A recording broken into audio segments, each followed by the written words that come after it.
maybe I should give a little bit of background as to how we came to 1990 and also the impact that results from it, because you mentioned the department that I work in. We both receive from all countries their data, including on progress with treatment and other data.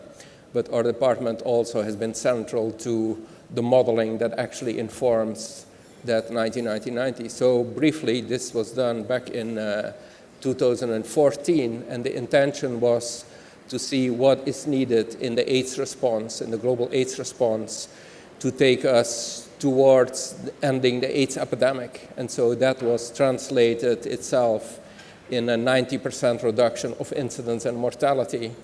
And then, of course, treatment is a very important pillar within that. And the treatment effect, or the effect of treatment on incidence reduction is very central and makes up close to like half of the full impact on incidence reduction, besides other elements.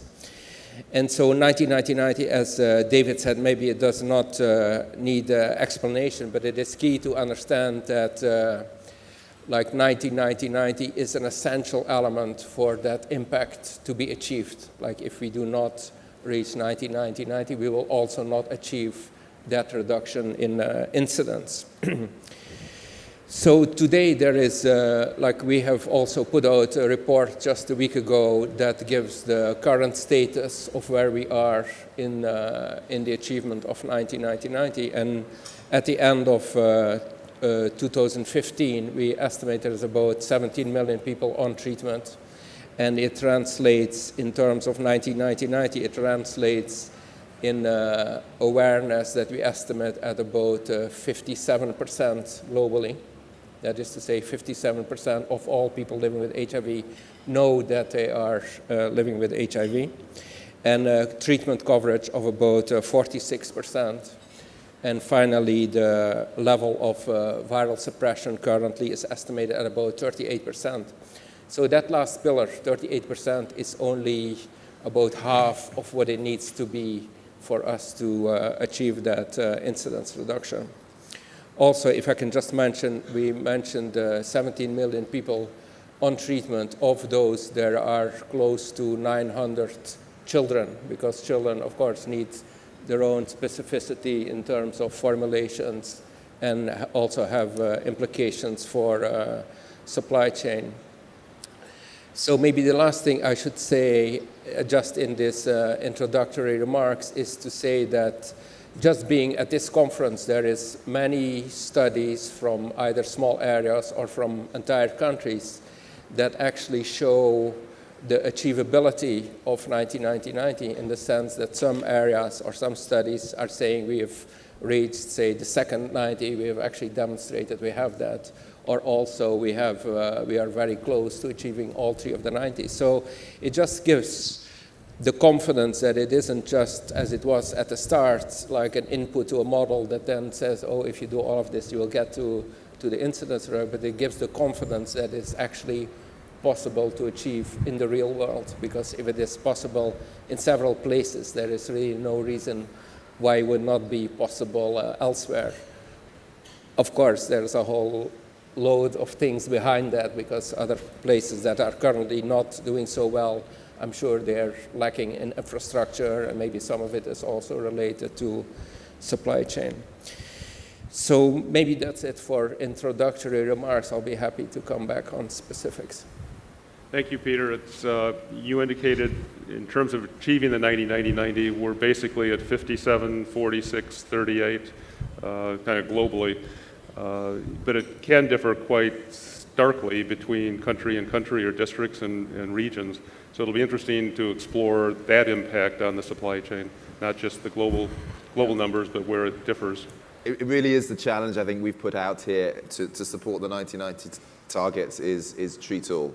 So the next stage we're really saying is that challenge of treat all. I think it is worth just pausing. I mean, I was here in 2000, just pausing on what has been achieved since then. I mean, there were no procurement supply systems in this continent. The drugs were expensive, they were toxic.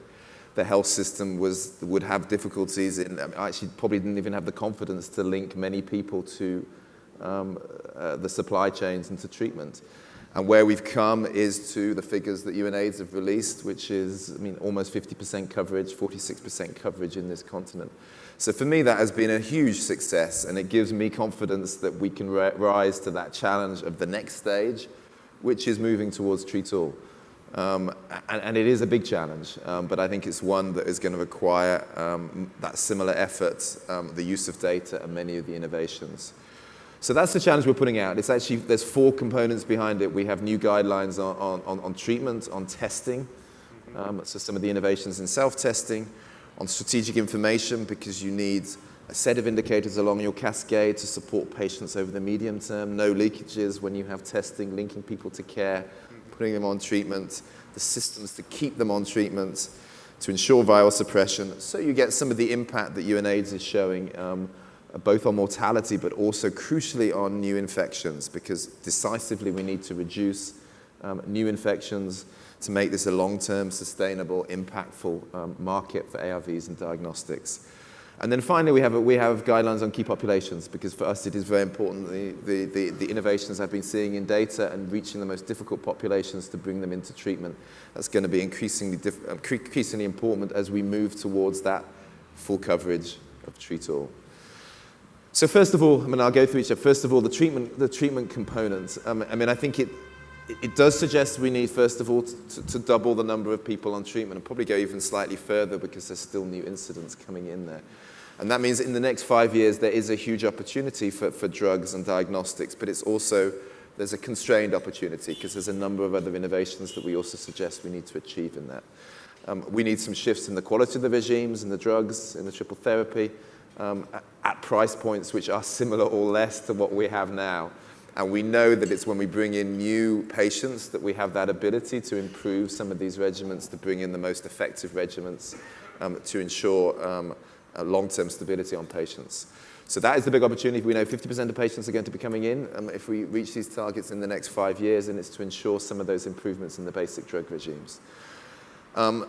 Secondly, then, is in the frequency of delivery of drugs, is to really simplify the delivery of treatments. I'll come to the testing component, because that's obviously crucial, but it's also in trying to stage the delivery of drugs so we can move towards 3-6 months delivery of drugs where possible.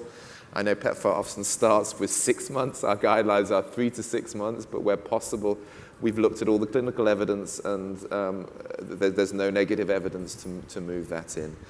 But behind that is identifying and differentiating between a stable cohort of patients where you can do this, and bringing them onto simplified treatments, and also identifying a group where we need some of the more difficult second regimes, where there may be resistance issues, so we can deal with some of those components. It's having that component. And then the final recommendation, the key, there's a whole series, but the final key one is around differentiated care, that ensuring we have innovations in the delivery of care, community delivery, and that the drugs are delivered at the right level and as close as we can to the patients, knowing that there is a differentiation clearly between stable patients which are stable and a group we need to provide more frequent care. So that management is going to be crucial for this to be sustainable and impactful over the next 5 years. Second big bit is on the testing. I think probably one of the more innovative parts is we're moving from certainly CD4 350, 500 to the evidence now is treatment should be offered when there is testing. And that's a big challenge for the diagnostics market.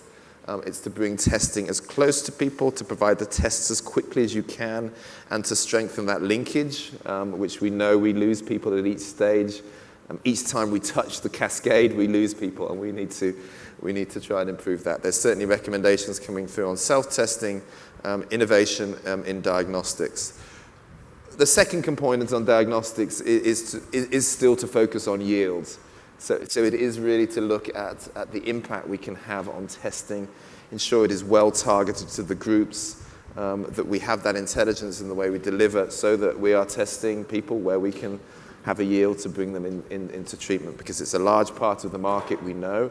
And it's again one where we need more testing, but we also need more effective testing to bring people into treatment. Strategic information, I think using data, we will talk about. We have strategic information guidelines which really try and support people over the medium time along the cascade. So we really need a few linked indicators which understand, as you mentioned, potentially people who know their status, that we clearly link them to care as soon as we can, that they come onto treatment, and that we work also on retention and viral suppression. So we have a very few indicators, but they're now all organized along this cascade to bring in the innovations. And then just finally is key populations. It's really also leaving nobody behind. It's bringing in the most difficult populations as we get hopefully to 60, 70, 80, 90% coverage. It's going to be increasingly, and we've actually been talking on the panel, some of the innovative ways they use data on taxi ranks, on going into the townships in South Africa to ensure that the most difficult populations, because Treat All is about bringing all people on treatment quickly into testing and into treatment and keeping them on treatment so that we can have the impact. So it's a very exciting period. My final remarks, it's a period of opportunity, but with some of those constraints on innovation, on using our resources effectively and ensuring we can bring everybody onto treatment to achieve what is the 90-90-90, which is a long-term sustainable view where we can have a strong market and a strong delivery of diagnostics and treatment, but ones which can also manage the epidemic and bring down mortality, but also new infections, which we need to do in the next 5 years.